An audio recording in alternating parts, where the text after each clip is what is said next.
Okay, so there's this real sense of urgency in the air right now, isn't there? You hear these huge numbers being thrown around for defense. Billions, maybe trillions. It's definitely dominating the conversation. Exactly. So today, we're doing a deep dive into that massive proposed increase in NATO defense spending, specifically that 3.5% to 5% of GDP target everyone's talking about. Right.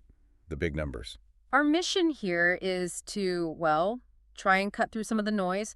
We'll look at the source material you've provided. We've got economic analysis, geopolitical stuff, even legal concerns. A real mix. Yeah, to figure out what's really behind these figures, if they're even, feasible, and maybe crucially, what the actual costs might be beyond just the money. And the sources are fascinating. We've got insights from a macroeconomist who was also a military conscript, interestingly enough. Oh, interesting perspective. Yeah, and a professor of financial geography, a financial journalist who really dug into the figures, and a senior researcher who knows Russia inside out. So a good range. Definitely. And they offer some, let's say, pretty critical, sometimes surprising viewpoints that kind of push back against the main story we hear. Okay, let's unpack this then. It's striking how these sources almost immediately point out what they see as a huge flaw. Almost unbelievable, really. Yeah, the macroeconomist, for instance, they didn't pull any punches. Called it insane policy. Straight up. Insane policy. Why? Well, because the amount itself, that 3.5% or, wow, 5% of GDP, it's being decided before anyone's clearly laid out the problem. You mean like what the specific threats are? Exactly. Or the necessary actions, or even who we're partnering with. It's completely backwards business planning, as they put it. So what you're saying, what the sources are hitting on, is they've flipped the whole process. Instead of, what are the threats? Okay, how much do we need? It's become... How much money can we possibly spend? Right. Putting the cart way before the horse. And speaking of the money, let's talk numbers for a second, because that financial journalist you mentioned did some digging, right? Yep. Into the sheer scale of this. Absolutely. And it's pretty staggering when you break it down. The journalist pointed out, look, 1% of GDP is roughly 10 billion euros, give or take. Okay, so 3.5%. That's 35 billion euros. Yeah.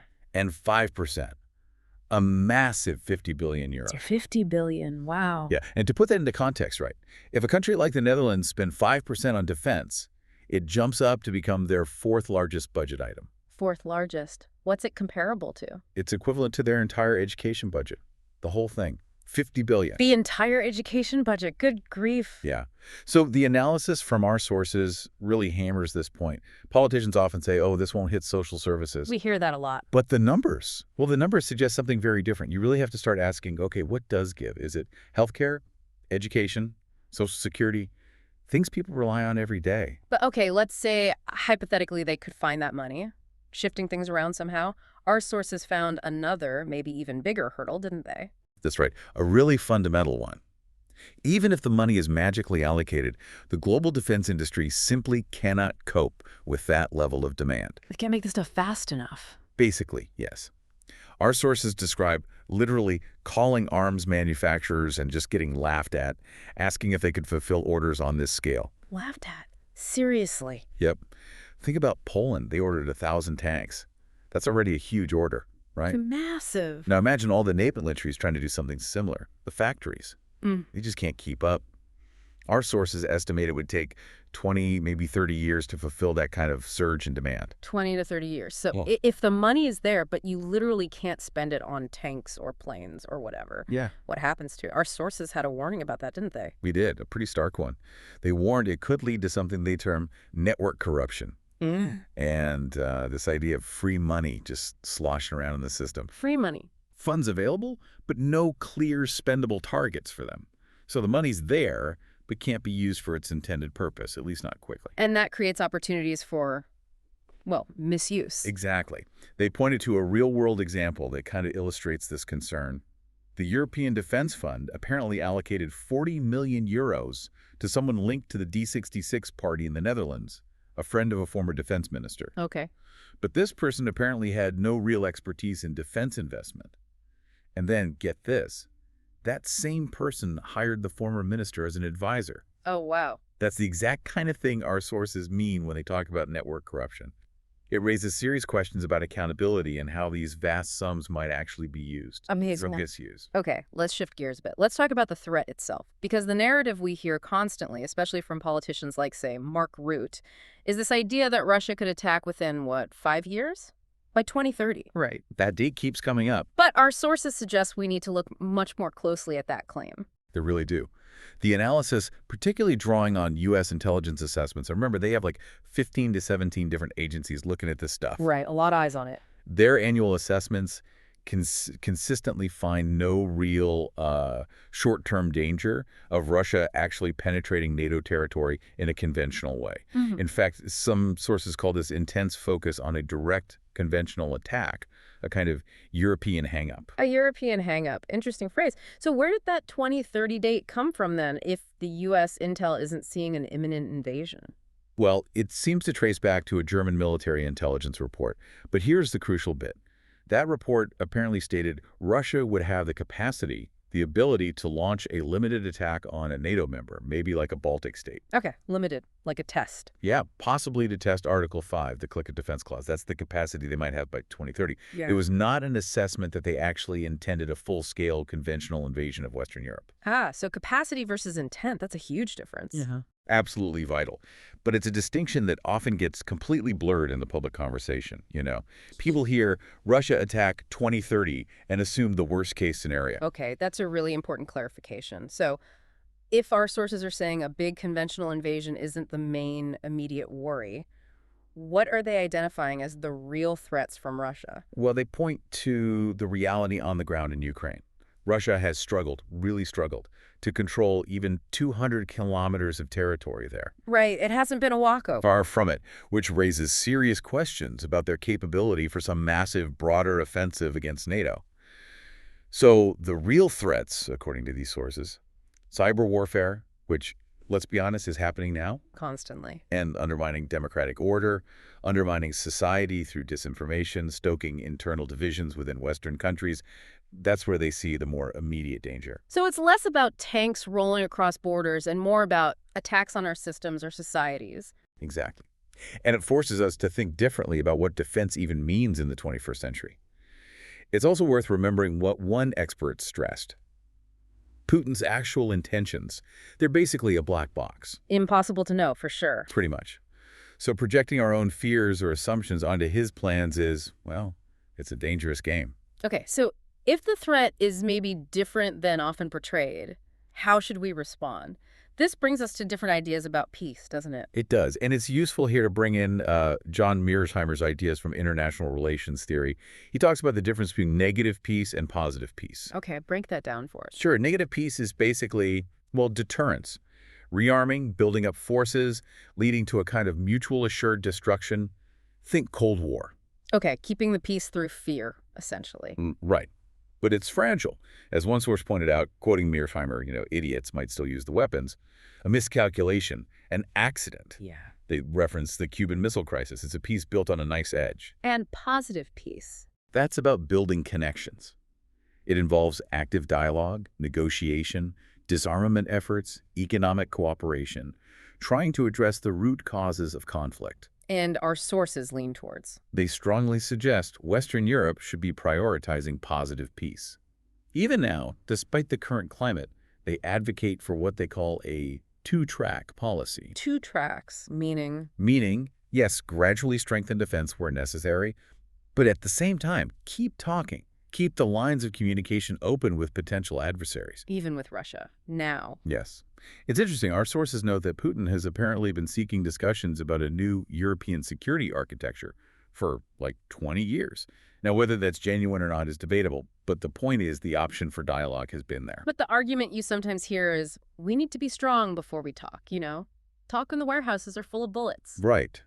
But that pushes diplomacy way off into the future, doesn't it? Yeah. And consider this fact our sources highlighted. NATO's European members already spend about 3.5 times more on defense than Russia does. 3.5 times more already. Already. And if you add the U.S. into the mix, it's 10 times more. 10 times. Wow. So it really makes you wonder, doesn't it? How much more spending is actually safe?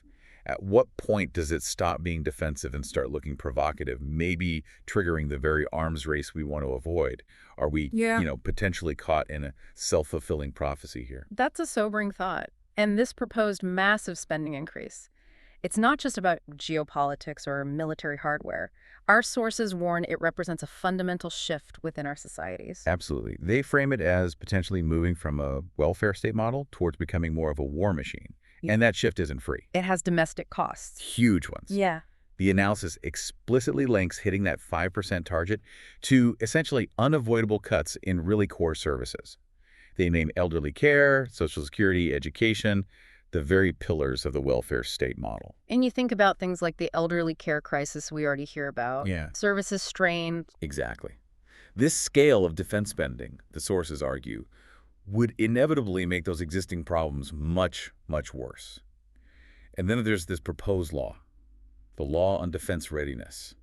In Dutch, the Wet Defensiegereedheid. Right, you mentioned this, and our sources use some incredibly strong language about it. Deadly law, they called it. They did, Ugh. which is shocking language, really. And why?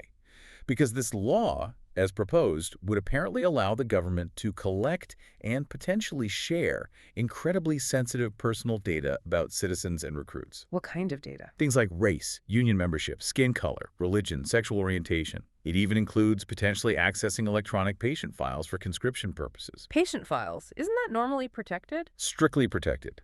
By the Constitution, usually. So this would be a major override of privacy norms. Our sources argue this law effectively creates a stick for internal repression, Blurring the line. blurring the line between preparing for external threats and potentially controlling your own population. It's a deeply concerning aspect raised in the material. And this lack of control or potential for overreach seems to connect to another major theme in the sources: the state of public debate around all of this. Yes. They describe what they see as insane levels of censorship, and just as importantly, self-censorship on this topic. Meaning people are afraid to speak out. Or that the platforms for critical discussion just aren't there.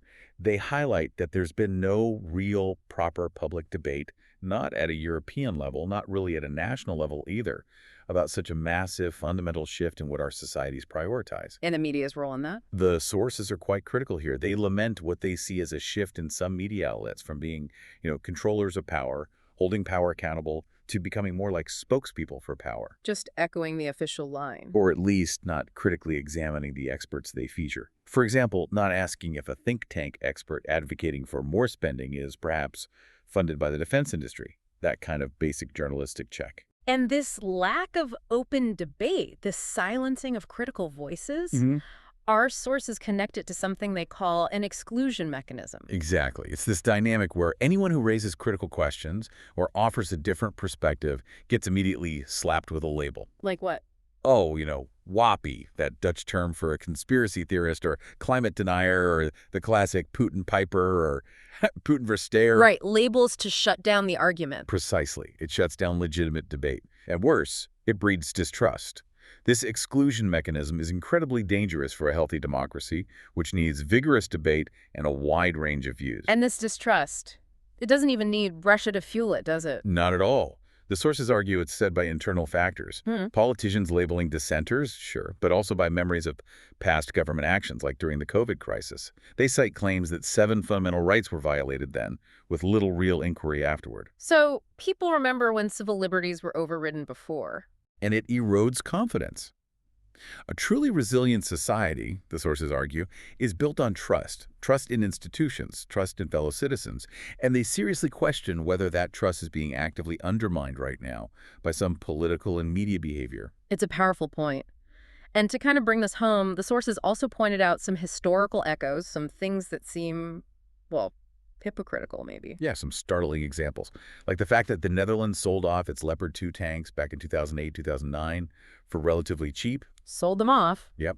And now they're buying some of them back at apparently 10 times the price. 10 times the price. Ouch. Makes you scratch your head, doesn't it? And even more controversially, they bring up an alleged incident involving former Prime Minister Mark Rutte back in 2013, the so-called Zidas deal. What was that alleged deal? The claim in the sources is that he supposedly invited Russian oligarchs to the Netherlands and allegedly facilitated the sharing of military secrets with them. Military secrets. while cutting defense spending. Exactly.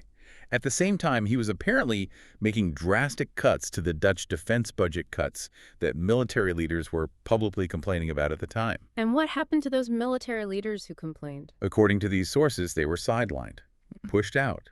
The implication being that the military leadership we have now are the ones who, quote, held their mouths back then. Wow. Okay, that paints a really complex and, frankly, quite troubling picture of the background to all this. It certainly raises profound questions about transparency, past decisions, accountability, and that crucial element of trust in our institutions. So, bringing everything together, we've really covered a lot of ground. We've looked at the huge economic questions, the logistical, impossibility of spending that 5% NATO target quickly. The production bottleneck. We've scrutinized the actual nature of the Russian threat, cyber disinformation versus maybe some political exaggerations about imminent invasion. That crucial capacity versus intent distinction. We explored that vital difference between negative peace, just stopping war, and positive peace, actively building cooperation. And we've touched on the really alarming potential costs closer to home, the erosion of public debate, the potential hit to the welfare state, and even threats to civil liberties. Yeah, the potential shift towards a war machine society. So the sources leave us with this really fundamental question, don't they? If we are determined to find billions, potentially trillions more to spend, why not invest it differently? Right. Why not invest it in strengthening the very social fabric of our society? The healthcare, the education, the social safety net, the welfare state. That's arguably is what's truly worth defending in the first place. As one of the sources put it, quite poetically, no bombs but books, no submarines but teachers. Or even within the defense frame. If the goal really is to boost capacity quickly, why not just double military salaries? Attract and retain personnel. A practical idea that seems completely off the table. Which is strange if capacity is the urgent issue. So this deep dive really leaves us, and you listening, with a critical question to ponder, I think. Is there a path to genuine lasting peace and security, or are we perhaps inadvertently building a kind of war machine at the potential expense of our own societal well-being and maybe even our democratic values?